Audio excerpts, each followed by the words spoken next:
tempo atravessa as nossas vidas? O presente é um tempo estreito, apertado entre as memórias do passado e os planos para o futuro. Como nos equilibramos entre o antes e o depois? E o que acontece quando perdemos esse equilíbrio entre passado, presente e futuro? Quais são as patologias do tempo provocadas em nós pela velocidade acelerada do mundo de hoje?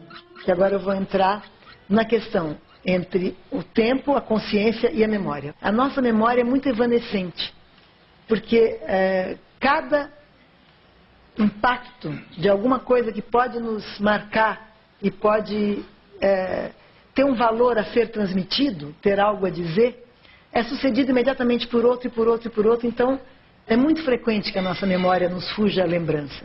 E que depois de um dia, digamos assim, de muitos acontecimentos, de muita correria, de muito trabalho, de atender muita gente, um dia em que parece que muita coisa aconteceu, né? Em que a gente fala ao telefone com várias pessoas, às vezes com duas de uma vez, né? Em que a gente encontra com várias pessoas, em que a gente passa por dia, por estímulos, ruas, a gente se desloca, digamos assim, numa cidade, uma extensão que um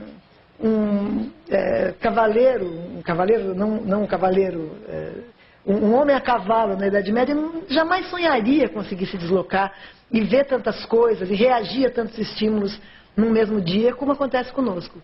E às vezes no fim de um dia como esse a gente fala, não tem nada a dizer. Ou tinha algo a dizer, mas me foge a lembrança.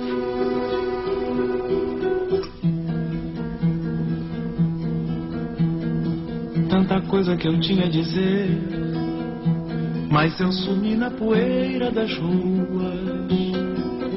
Eu também tenho algo a dizer, mas me foge a lembrança. Essa frasezinha que talvez caracterize muito da nossa experiência contemporânea. Eu também tinha algo a dizer, mas me foge a lembrança. Então, para tentar entender isso, eu vou tomar um filósofo do final do século XIX, começo do XX, o Henri Bergson, num livro chamado Matéria e Memória, em que ele examina exatamente a relação entre a matéria-corpo, a memória e atravessada por essa instância que ele tenta entender, que é o tempo. E desse livro vou tomar apenas um conceito do Bergson, que é o conceito de duração. A duração, ela é algo mais interessante do que o presente. O presente, na verdade, ele não existe. O presente é uma mínima partícula que vem empurrada pelo passado e já roendo o futuro. Quer dizer, então é como se o presente não existe. O que é que nos cria a sensação de estar no tempo presente? É essa experiência subjetiva, sim, imensurável, a que o Bergson chama de duração. Bom, duração é uma palavra do senso comum, mas ele tenta explicar. Quer dizer, ele vai dizer o seguinte, que entre um antes e um depois, a única coisa naturalmente experimentada, aí talvez não dependa de culturas, é a própria duração. Porque o presente não passa de um instante incomensurável. Quer dizer, é impossível medir o que é esse instante.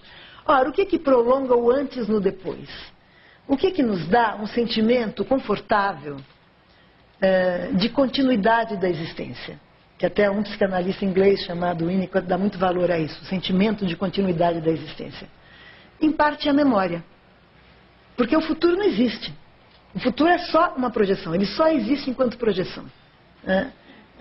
No futuro não há nada, no futuro a não ser a nossa fantasia. Mas eu só posso projetar para o meu futuro alguma coisa desejável e não ficar simplesmente aterrorizada que no fim da linha é a morte, se eu tenho a memória de alguma coisa que me constituiu e vem me constituindo até aqui do passado.